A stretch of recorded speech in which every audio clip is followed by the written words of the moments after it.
This video was brought to you by my loyal patrons. Pledge today and receive exclusive perks. Link in the description. I hate this. I hate that I'm making this video, because it means Thomas's 80th anniversary is over. I don't want it to be over! It has been 80 years since the first book of the Railway series, The Three Railway Engines, was published. And man, have we been celebrating. 2025 was such a big year for the Thomas & Friends brand, and so much stuff has happened. New lore, new toys, new lost media, new model trains, new events, new behind-the-scenes material, and many of these I've talked about on the channel in various videos.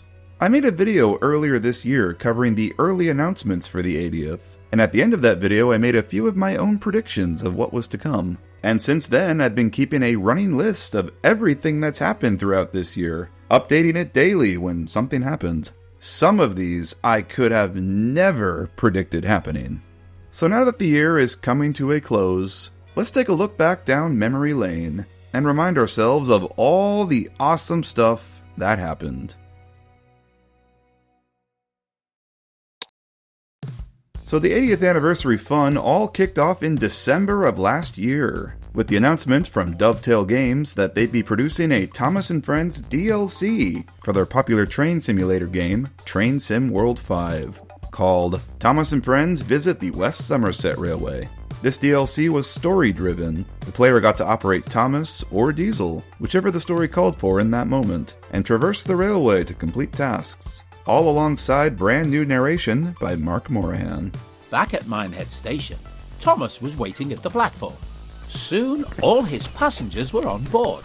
The models for Thomas and Diesel were based on their official CGI models, with some new realistic details added, which look so tasteful in my opinion. There was also an additional DLC featuring more chapters, and Thomas in his LBSC livery put out later in the year. Now, I have never played Train Sim World 5, but this DLC went over very well from what I understand, and I hope its success means that Dovetail would be open to adding more Thomas content to the game in future. Would love to see more characters brought into this. Just imagine running Gordon or Henry at speed on a mainline. On the same day as this announcement, Dovetail also put out their fireside chat with the show's longtime producer, Ian McHugh, where they talked about Thomas's history and his own story with it. Ian McHugh was very involved with many of the reveals for the 80th. His name will be popping up quite a bit in this video. The first announcement in the year proper came from Hornby, with the release of their 2025 model train announcements. Now, Hornby has long lost the rights to produce Thomas models in 00 scale, but they did the next best thing. The real-life Class 91 that was named after Reverend Wilbert Audrey, circa 2000 or so. The real engine, number 91124, is still around today, though it no longer carries the name. The model is out now, though its price is a bit on the heavy side. One day later, Lionel also got in on the 80th fun, with the announcement of this Thomas & Friends 80th anniversary boxcar for O-scale, complete with the old show logo and retro decals. A pretty nice item, admittedly. Even though I don't model O-scale, I think this would be nice to have just to display on a shelf or something. It finally hit stores in November, and is available now. January 25th saw the release of Bachmann's 2025 catalog. All the new products for their other model train lines, as well as a slew of announcements for the Thomas line. Pretty much everything here was repaints, all in special anniversary liveries. For N-Scale, they announced Thomas in his green LBSC livery, and James in his original black one from The Adventure Begins. For G-Scale, we got Thomas in his LBSC livery, which was a nice surprise. It's been ages since they announced anything new for G-Scale. For 00, we got some special retro anniversary vent fans, one with the original show logo on it, and another with a Thomas decal that says 1945. At the time of recording this, I don't believe any of these are out yet, but I think the vent vans are releasing soon. Update, they're out now. They also announced a set that was met with some backlash. This special 80th anniversary set meant to represent the famous illustration of Thomas bursting out of the tunnel from his original book. I said this before, I really like the idea of this set, but the items in it disappoint. especially the Thomas, which just seems to be a normal Thomas with the buffers painted silver, not to mention the wagons that have like no detail on them. Bachmann did respond to the backlash and said Thomas's face would be repainted to resemble the illustration more before release. But that's not happening anymore, because the set was cancelled on July 1st. So 2025 is, coincidentally, also the 80th anniversary of Mattel, which was founded in 1945. In honor of their 80th, Mattel put out a bunch of exclusive items from their most popular toy lines, all branded under the Ruby Collection. This included Barbie, Hot Wheels, Fisher-Price stuff, and of course, Thomas. The die-cast Thomas pack was revealed via a press release, and I think our reaction was all collectively the same. Holy shit, that Thomas actually looks good! And now having it in hand? Yeah, it does look good. The promo renders didn't really do the chrome and metallic parts justice. They really do shine in person. The mine cars that he comes with are fairly poor quality though. Apparently the chrome finish wears off on them easily. That hasn't happened with mine yet, but that's probably because I don't really touch them much. But the Thomas himself is quite lovely. Little did we know, this new Thomas was a part of an all-new metal collection line for 2025, which would be officially revealed later in the year. And the toy announcements just kept coming. Playrail, the GOAT, came in clutch at the end of the month with this. A Railway Series styled Thomas, Annie and Clarabelle pack. A normal Thomas, but with a new face styled after that iconic illustration of him bursting out of the tunnel in his first book. He has a slightly more teal shade, with decals that look like illustrations. Annie and Clarabelle both have faces and colors that match their appearance in Tank Engine Thomas Again. This pack was an exclusive, and was released on March 15th alongside the opening of the Thomas & Friends X-Edition in Kyoto. I gotta say, this is a really nice item. It's crazy to think that Playrail has produced a Thomas in all his known iterations.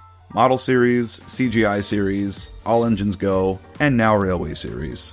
I'm not super impressed by the sticker quality on this, if I'm honest. They look fine on Thomas, but they really don't look too good on Annie and Clarabelle. I wish they would go back to using the stamp method. Stickers will always wear over time. But still, really happy they made this. Oh, but don't worry. Playrail ended up having a lot more planned for this year. Toy Fair 2025, the annual expo where the big toy companies show off their products for the coming year. And boy oh boy, did Mattel have stuff to show for Thomas. This was our first real exposure to the Metal Collection, a brand new collectible die-cast line that seemingly was replacing the All Engines Go one. The Metal Collection, at least so far, has produced 4 unique characters: Thomas, Percy, James, and Henry, as well as some variants. The Ruby Thomas that we already saw, an exclusive Railway Series Storybook Thomas, which I just got in hand the week of recording this. Thank you, Kevin! And a special Adventure Begins Thomas with his number and lining being painted on him. And you know what? To Mattel's credit, I think these are great. They're not perfect, of course. I don't really like Henry that much, if I'm being honest. He looks so squished and out of proportion next to the others. But these are such a big step up from what we were getting before. The hype for a new diecast line that actually looked good was so real. Everyone was thrilled about these, myself included. Only for Mattel to completely drop the ball. Mattel only produced 4 new toolings for the whole year and sprinkled them in cases alongside All Engines Go diecasts. Now I don't really mind that. All Engines Go is still pretty recent, so you might as well get the rest of the excess stock out. And I don't dislike the idea of a collectible line that features characters from all eras of the franchise, whether beloved or not. I mean, Pixar Cars and Star Wars The Black Series both do that, so why not Thomas too? But no. The worst part is that they're now re-releasing old, crappy 2019 toolings for other characters. Yeah, the horrible diecast that look like this. These are now in cases alongside the new stuff. The Metal Collection has become a hodgepodge of brand new super accurate 2025 toolings, leftover All Engines Go stock, and a bunch of crap from 2019. There's no design consistency among them. What a shame. I'd like to think that this is just a temporary move to keep stock on the shelves until they produce more new toolings, but with a new show coming in 2026, who knows what's going to happen. More on that later. I like the new toolings for what they are, but it sucks that we probably won't be getting a Gordon or Edward or Diesel, etc. in this new style. The new motorized line, however, got the exact opposite treatment. At Toy Fair, Mattel also revealed the new motorized line, which was a total rebrand of the All Engines Go one, with the characters returning to their previous CGI designs. When I first saw that render of the Thomas spread online, my first thought was, this is probably from some cancelled toy line that never happened. But boy was I wrong, and I'm so happy I was. Motorized has taken over the stores here, and I'm happy to see that they're selling well. Now, allegedly, this line is just for the 80th, and it won't be extending into 2026 once the new show is out. And if that's the case, then they really chose a good mix of characters for a one-and-done toy line. I mean, you got Thomas, Percy, James, and Gordon, of course. Can't not make them, they're the four main ones. You got Nia, also makes sense to have her. She appeals to fans of the new stuff, and she's orange. Flying Scotsman? What a cool pick. So you get a real-life Loco in the mix too. And lastly, of all characters, Duck. Not Toby, or Emily, or Diesel, or Rosie. Duck. The ultimate fan favorite. Okay, so they are definitely trying to appeal to the older fans here, right? The fact Duck got featured over someone like Diesel is incredible. A really healthy assortment of characters here that appeal to everyone, in my opinion. I have most of these now, and they are really nice for what they are. They got nothing on classic Play-Rail, of course, but knowing how low quality some of the previous Trackmaster Revolution stuff was, these just feel so much better in the hands. They're large, they're solid, and they're pretty accurate. Again, they're not perfect by any means. I mean, look at James. James is really wacky looking. Why is he so fat? But let's be real, is any toy line perfect? I mean, Play-Rail is my personal favorite, and their Duncan looked like dog water. As of recording this, I still have not seen any of the 2-packs in stores yet. Duck is exclusive to the 2-packs, so I don't know if he's actually hit the States yet. Lucky for me, I found him at Hamley's in London in October. The World of Thomas the Tank Engine exhibition opened in Kyoto, Japan. A touring exhibition that showed off all sorts of production stuff throughout Thomas's history. Many of the TV props were on display, including Boko, Murdoch, Whiff, Class 40, and many others. Lots of production art from the CGI series, like concept art, storyboards, and animatics were displayed too. It really looked like an awesome experience. This branch of the tour closed on May 6th. The next opened in Kochi in July, and the third in Kita, Kyushu in October. Japan seriously loves Thomas. Why can't the UK or US get awesome exhibitions like this? On the same day, the Wagon Yard, a small family-run model railway company in East Sussex, revealed the first of many Railway Series themed wagons for 00 scale, including wagons featuring the decals of Scruffy and the Farquhar Quarry Company. This was a joint venture with Rapido, using their wagon toolings as a base. All were ready to order the next day, and they sold out quick. There were several later batches throughout the year, featuring wagons with branding for Fred Pelham, the Northwestern, and my personal favorite, Felgood's Farquhar Ales. Such a deep-cut reference there. I love that. I've ordered a few of these, and I can say that they're wonderful little wagons. The new motorized line announced their first exclusive, a celebration Thomas for this year's Day Out with Thomas events. This is significant. Day Out with Thomas has always had a new exclusive toy every year, but it has always been a wooden railway train in some form. This is the first time it's been a motorized toy, and I guess it shouldn't be too surprising with the confirmed cancellation of Thomas Wooden Railway earlier this year.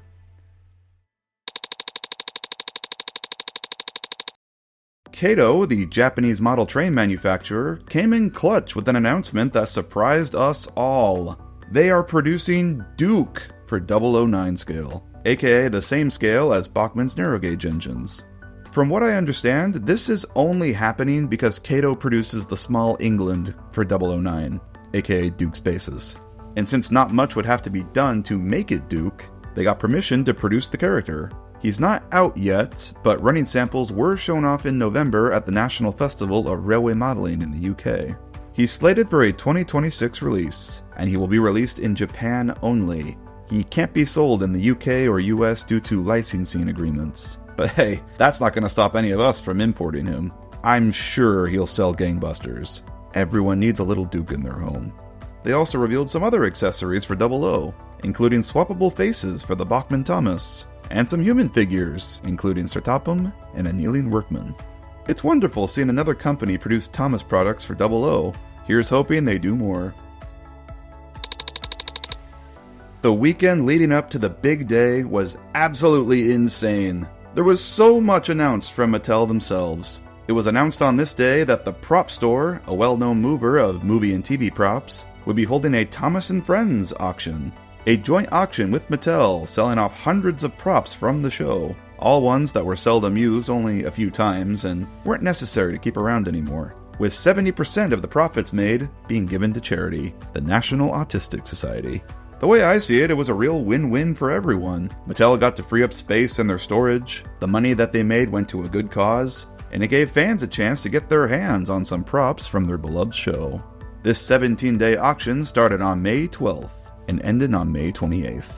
Fans made out well from this, and many are proud prop owners now, including yours truly. I came out of it with Patrick the Cement Truck, who is now proudly on display on my bookshelf behind glass. I've toyed with the idea of doing a video covering everything that was won in the auction, now that most people who have won something have revealed themselves. But we'll see. Let me know below if you'd be interested in a video like that. So this day gave us probably the biggest reveal of the whole year. The announcement that the TV series original 1983 pilot, Down the Mine, would be posted onto YouTube. I think this is something we all sort of expected would happen somehow. Rumors have swirled forever, but I don't think any of us expected it to just be dropped onto YouTube to watch for free. Surely it'd be kept behind a paywall and screened at like Audrey 5 or something. I have already done an entire video on this and a live reaction, so there isn't much more I can really say about it. Let it just be known, I'm very happy and grateful that Mattel put this out. It was a big push from Ian McHugh to get this thing restored, and the 80th was a perfect time to do it. It really felt like being a kid again, watching this. As of now, the pilot is currently sitting at over 3 million views. That is amazing to see, especially compared to the view counts on the channel's other uploads. People show up for Classic Thomas. It's heartwarming to see such an important piece of Thomas's history get so much love. With the big day being on Monday, May 12th, the Talyquin Railway held a special Railway Series themed weekend right before it. Tom Rolt received a new Ivohue face, which looked really accurate. And just to make things even more authentic, Sir Hayden was painted up in an accurate red Sir Handel livery, which he continued to wear throughout the year. Several props from the TV series were also on display, including Skarloey, the Big Gauge 3 Thomas, and the close-up scale Toby. The final ever installment of All Engines Go aired, a special called Sodor Sings Together. I haven't seen it, but from what people have told me, it wasn't anything special. The most noteworthy thing about it was a brief, and I mean brief, cameo by Duck and the Slip Coaches, who appear on screen for about 4 seconds.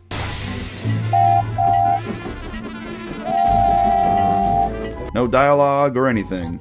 Just a duck PNG moving across the screen. That was totally worth the hype. Glad they made a whole duck diecast that looks nothing like how he looks in the show here. What on earth happened here? Despite getting toys, Donald nor Douglas never appeared in All Engines Go either. There must be a story here. Hopefully one day the full story comes out and we can understand what exactly happened here. Because it really feels like All Engines Go just died suddenly with hardly a whimper. Monday, May 12th was the big day. On this day, 80 years ago, the first ever Railway Series book was published. A couple big announcements occurred on the day of. First up, Akira Scale announced Wilbert for 00 scale. Wilbert is a real-life Hunslet austerity saddle tank that resides on the Dean Forest Railway. It's significant because it was named after Wilbert Awdry himself, and was made even more popular in 1994 when the engine appeared as a character in the Railway series. Akira Scale is producing a brand new Hunslet austerity saddle tank for 00, and as they teased in a group photo earlier in the year, they had always planned on making Wilbert. The official announcement came on the big day, with all proceeds from the sales going towards the cosmetic restoration of the real engine itself. Pre-orders for Wilbert apparently sold very well, and he is currently out of stock on Akira Scale's website. I can't wait for it to come out. The first episode of the 80th anniversary podcast also dropped on this day. This is an official Thomas podcast series put together by fellow fan Tom Denham, and each episode focuses on different aspects of Thomas's history as a brand. The first episode that dropped on this day featured the Audrey family and discussed the series' origins. Other episodes interviewed show crew members, voice actors, writers, and more. If you haven't checked it out yet, I highly recommend you do. It's all up on Spotify. Playrail continued to wow us with a couple more new additions to their line. Some brand new character variants. We got a pack called Percy the Postman, featuring a surprise Percy with letters on him, a mail van, and a yellow slate truck. Nothing too crazy here, nothing I need. The other new variant, however, is really neat. James and the Tar Wagons, based on Season 1's Dirty Objects, featuring a shocked James with tar splatters trickling down him, and the return of the Tar Tanker. Amazing to see a brand new pack based on an episode from over 40 years ago.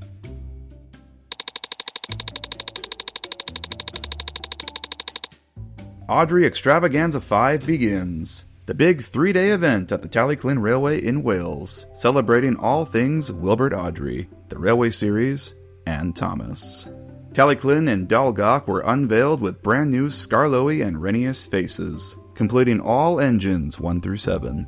The railway saw many Sodor visitors for the event. Duke was present, played by Palmerston from the Festiniog Railway. Mike was also there, played by Rivermite from the Ravenglass and Eskdale Railway, traveling up and down the line on a flatbed. The first ever time a miniature engine has been up the Tallyclin. And last of all, George, played by a very special steamroller called Thistledown. It was owned by Reverend Teddy Boston, Wilbert's longtime friend. It is the same steamroller that inspired Wilbert to create George, so how fitting was it that it later got to play George at this event? Several more TV props were on display, including the original Gordon, the original Henry, Edward, Duck, and everyone's favorite engine, Billy. But the biggest surprise of the event was probably the reveal that Richard Audrey, son of Christopher, seems to have taken over as the role of lorekeeper for the Railway Series. Here he presented an all-new lecture written by himself called Sodor in 2025. Within it, he revealed several lore drops about modern-day Sodor, including Richard Hatt becoming the current Fat Controller, the extension to Harwick being built to serve a nuclear power plant, I said it right that time guys, coal being discovered on the island, and much more. The livestream of the lecture is now available to watch on the Tallyclin's YouTube channel. Bachmann's mid-year announcements rolled out in the form of this catalog. This is usually the time of year when they announce the next engine for the Thomas line. Last year they announced Sydney and the mainland diesel. Before them was Stanley, and before that was Rebecca. So naturally, what engine do you think that they would announce next? I was thinking Charlie, maybe. Whiff, I could definitely see. Maybe Hero. Holy shit! It's Flying Scotsman. That's probably the craziest engine that they could have announced. Bachmann is making Flying Scotsman. Not gonna lie, I'm pretty excited to see how this will turn out. It's gonna be super long with his 2 tenders, so I can only imagine the price tag. All I can say is, please, Bachmann, don't reuse the Gordon chassis for this. No one likes those chunky side rods. The Tallyclin Railway pulled off the impossible. The first ever recreation of a Thomas story, with real locomotives. Sir Handel in real life, a recreation of the story Sir Handel, using the railway's stock as the characters. Starring Sir Hayden, wearing its Sir Handel livery. It's a really clever remake. I love how the faces are animated and motion tracked onto the stock. I love how the human characters mouth the narrator's lines as he says them. You are rude, conceited, and much too big for your wheels. It's all so fun, and a real milestone when it comes to Thomas fan content. This originally premiered at Audrey 5, before being posted publicly on YouTube on July 25th. If you have not watched it yet, go check it out. And our GOAT Playrail keeps the 80th announcements coming. Next up is a very special all-gold Thomas, Annie, and Clarabelle pack for the 80th. They all feature special 80th banners and confetti on them. It's a little tacky, not gonna lie, but I like it. I'll definitely be grabbing one of these in my next buy binge. The Lost Media uncoverings continue with the discovery of another lost pilot, one that we didn't even know was lost to begin with. In 2015, Mattel apparently commissioned a pilot of a Thomas Wooden Railway web series, focused on the characters in their toy forms. It was animated by Spider Eye Studios, and was found on their website. This pilot features the same voice cast from the main series, Joseph May as Thomas, and Keith Wickham as Topham. Good morning, sir. Ah, hello, Thomas. It features a wooden Thomas going on a little adventure. It's only a short 2.5-minute thing, and beyond what we see here, I don't think we know much more about it. Clearly this didn't become anything, and that was probably for the best too, because they ended up completely rebranding Wooden Railway only 2 years later. But still, a neat find. August 13th marked the end of the Britt Allcroft Estate Auction. As we all know, Thomas & Friends show creator Britt Allcroft passed away at the end of last year, and this auction saw many of her belongings be sold off, most of which was production stuff from Thomas & Friends, Thomas and the Magic Railroad, and Mumphy. There were some noteworthy lots here, a few of which I've made videos on, such as the Season 2 script lots, which confirmed the theory that Daisy was an 11th hour addition to the show. There was also the Season 5 production binder, which featured all of David Mitten's first draft scripts for the episodes that year. I have made an entire video covering that. That was a wild ride. I'm still not over the whole Super Ed thing. But the most elusive thing here was this lot of tapes from Thomas and the Magic Railroad, an assortment of tapes featuring all sorts of stuff from the movie's production.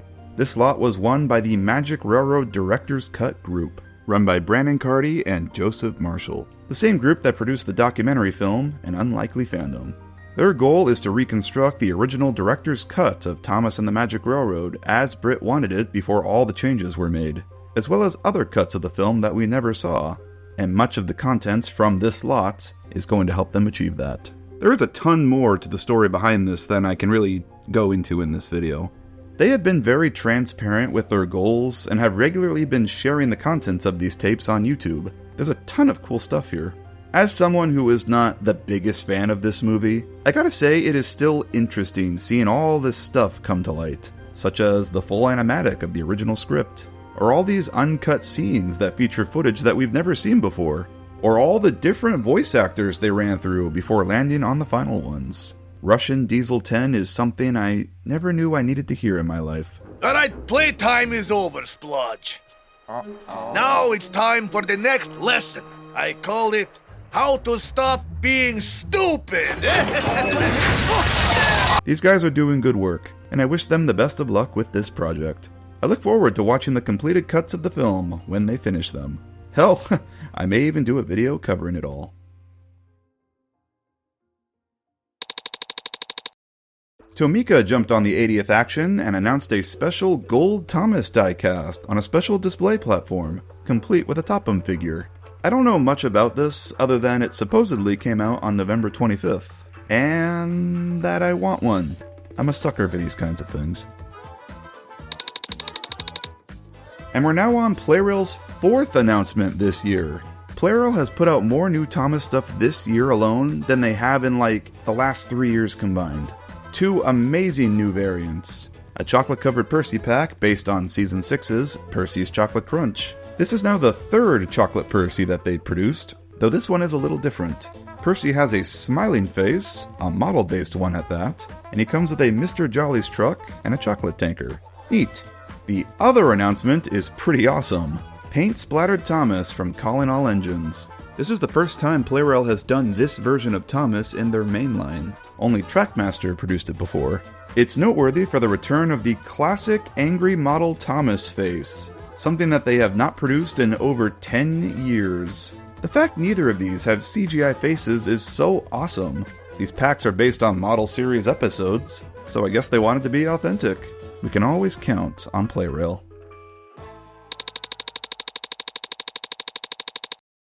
Now this was probably the sweetest thing to happen all year. On October 17th, a ceremony was held on Rodborough Avenue in Stroud, outside a little red brick house. The house that Wilbert Awdry lived in, and wrote several Railway Series books within. The house is still owned by the Awdry family, and on this day, Historic England placed a special plaque on the house to honor the man himself. It reads, Historic England, the Reverend Wilbert Awdry, 1911 to 1997. Children's author who created Thomas the Tank Engine lived here. Members of the Awdry family, the BBC, Tallyclin Railway members, and even a man dressed as Sir Topham Hatt were all present. What a grand ceremony, and a lovely way to honor the man himself. So this is the second craziest announcement of the year in my opinion, because I don't think anyone saw this coming. Sodor Reading Between the Lines, the lore book by Christopher Awdry, was republished for its 20th anniversary, with brand new information added by Christopher himself that was not present in the original 2005 edition. Included in these new lore drops regards information about Neil, Richard Hatt, and the Hatt family, and the ever-elusive Austerity Engine. There's also a new chapter at the end that shows off photos and scans of production material, things like Wilbert's notes and feedbacks for the illustrators, maps, and drawings. This section alone is worth buying the new book for. This new release unfortunately had a lot of grammatical errors and typos in it, not to mention a rather unsightly typo on the spine. How on earth was this missed? The publishers, full steam ahead, have publicly addressed the issues, and have now put out a fixed version. Good on them for stepping forward about it. So I believe if you now order a copy on Amazon now, you should receive the fixed version. But I would double check before placing an order. This is another contender for the craziest thing to come out of the blue this year. Another Lost Media win, with the reveal of the first long-lost Dustin short posted on the official channel's YouTube page. So the story behind this one is funny. In 2015, 10 years ago, Mattel put out a special subline for Thomas Wooden Railway called the Sodor Story Collection. It featured sets that were tied to books, and 3 of them featured new characters. A little shunter called Logan, a giant articulated American engine called Sam, and a rotary snowplow called Dustin. They produced shorts for YouTube that featured the characters in full CGI interacting with the main cast. Sam even spoke in his. Howdy, I'm Sam. Well, Logan and Sam shorts came out, but Dustin's never did. The biggest enigma about all of this was that Dustin did have a CGI model built, as was seen in a magazine. We all speculated that there was a Dustin short that just never came out, and it turns out we were dead on correct. On November 20th, the first Dustin short was posted on YouTube. Only 10 years too late, but hey, better late than never, right? All CGI footage with Mark Morahan narrating that was totally new to us. High in the snow-covered mountains, there is an engine like no other. This took me back, man. Remember when CGI Thomas was good and it looked like this? Now this short only teased the character. The second short was posted on Thanksgiving, November 27th, and this one showed off Dustin in full, and revealed his whistle. A third short was posted on December 3rd, which explained how his rotary plow worked. And a fourth one was posted on December 11th, which recapped the events of one of the Dustin books. Who would have guessed there were so many Dustin shorts? How on earth did these go unreleased? Now, as awesome as they are, I will admit that I'm a bit disappointed Dustin doesn't speak in any of them. Now, from what I understand, these seeing the light of day at all was another Ian McHugh push. It was brought to his attention that these shorts never actually came out, so he pulled some strings to get them posted on YouTube for the fans. McHugh announced via email to a fan that he is stepping away from his current position at Mattel at the end of 2025, so it really seemed like he was doing what he could to get as much Lost Media out there into the world before that happens. Thanks for all you've done, Ian. The long-awaited Bachmann Surhandle finally released. I got mine on December 3rd, and I have to say, Bachmann really knocked it out of the park. This may just be the best logo that they produced for the Thomas line. The detail is unbelievably good. He's nearly fully metal, just a real stunner. I have no doubt Sir Handel will be a hot seller. Looking forward to the Sir Hayden variant to go with Tallyclin. So I don't know the exact day this came out, it may have been a bit before this, but Akira Scale's other highly anticipated Thomas model finally hit store shelves. Duck, the real Duck. Akira Scale produced a brand new 5700 class pannier tank for 00 scale, and the number they did in the standard Great Western livery was 5741, aka Duck's original number. There was a bit of a controversy with this one. The model was shown off on display in this brighter green livery that looked very duck-like, and it was the only of the green ones in this color, only for it to come out and it be in the regular darker Great Western Brunswick green. Apparently this was an error on Akira Scale's part. Their project manager made a typo and the factory returned the sample back in this brighter green. They did confirm on RM Web back in September that it wouldn't look like this when it came out, so I can't really be upset about it. But you gotta admit, it does come off as a little intentional. I mean, come on. Of all the Great Western green panniers, the only sample that came back from the factory in the duck-like color is the one meant to be duck. Bit of a wild coincidence, don't you think? Regardless, I have one ordered. It's currently with a proxy service in the UK, but I will have it in hand soon. From what I've seen, it looks very nice, and I'm quite excited for it. I think it's safe to say that the 80th has been the craziest anniversary year in Thomas's history. Now the 70th was also pretty spectacular, with 2 specials that are still to this day very beloved. But I don't know, the 80th was something else. It was a new type of celebration, where the fans really felt seen and got to join in on it. We're currently in the time of social media, where companies are more receptive to their fans than ever before, and it seems like everyone got in on the Thomas fun this time.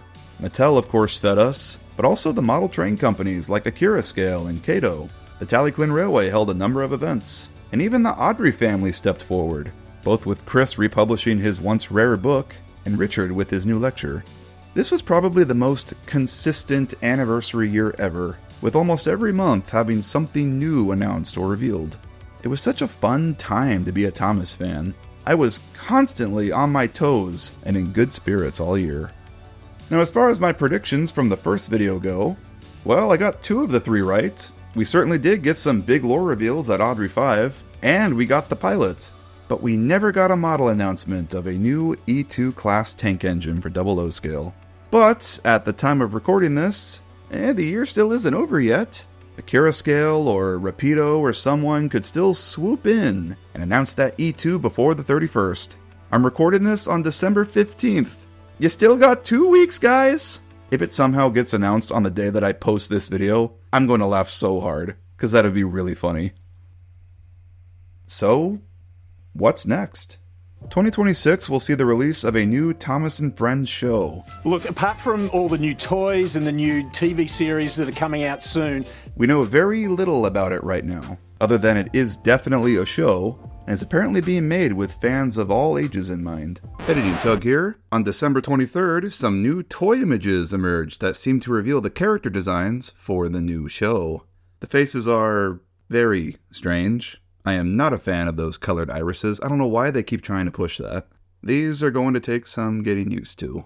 But I gotta admit, I don't dislike the new designs. The engines all have their proper wheel configurations. There's effort put in to make the bogie wheels all articulated. First time they've ever done that. Gordon and Henry are nice and long and give the impression of being big, realistically sized steam engines. They're not squished with cartoony proportions here, which gives me a lot of hope that the characters being real trains is going to be a big focus in this new show. Annie and Clarabelle have gray faces now, which is interesting. And going by how the faces are all 3D modeled here, it appears that the show is returning to CGI, which I welcome wholly with open arms. I'm going to assume that more pics will probably leak before this video drops, so forgive me if I missed anything. I can't make videos that fast. I choose to be cautiously optimistic about this upcoming show. Obviously we can't judge it yet, just based on what the toys look like, but Mattel's actions this year seem to show that they are aware of what sells and what doesn't sell with Thomas. and have taken some pretty major steps in trying to appeal to the fans again. I really don't know what to expect from this new show, but honestly, as long as it rights the missteps taken with All Engines Go, and returns to the selling point being that these are trains that act like real trains in a real world, and shows some reverence to the source material, I'll give it the benefit of the doubt. The new toys having so much detail gives me hope that we'll see that again. And if the show does end up sucking, then c'est la vie. We just continue on the same way we have been the past 5 years. No loss. The classics will always exist. But for the first time in a long time, I can honestly say that I am looking forward to what comes next for this little blue steam engine. I'm actually interested in seeing what the next evolution of Thomas the Tank Engine is. Let's see what 2026 has in store for us.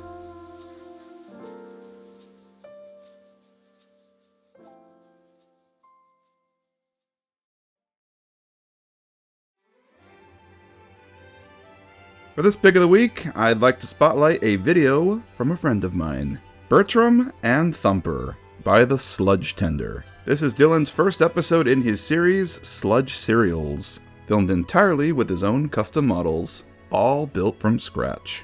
The story focuses on the show's two silent soldiers, Bertram and Thumper. And Patrick, of all characters, is a major player in this too. It's filled with glupshitos. So many of the one-time wonders make an appearance in this. It's also narrated by Trampy, so you know the line deliveries are hilarious. It's a fun watch. I highly recommend. And that's a wrap on 2025, everyone. I want to take a moment to thank you all for your support this year, both here on YouTube and over on Patreon. This has been my channel's biggest year ever. Views are up, and I feel like I've really figured out a good working schedule for myself. This year I produced some of my favorite videos ever for the channel. I think the highlight for me personally was Thomas's Sodor's Finest. That was the first time I wrote a story segment that was completely original, and I'm so happy with how that all came together. I have so many ideas for videos in 2026. Several characters that I want to cover in Sidetracked. I have some plans for Sodor's Finest that I'm eager to get started on. We're finally going to get into the good CGI seasons in the Thomas retrospective, and I've got some other topics for videos on my list that I'd like to cover eventually. I think 2026 is going to be a good year, and even if the new show turns out to be not so good, at least we still have the creatives in our fandom still putting out great content. There's always something Thomas to watch or projects to follow, whether official or not. Happy New Year, everyone. Stay safe out there tonight. Let's all wake up tomorrow and start 2026 on a good note.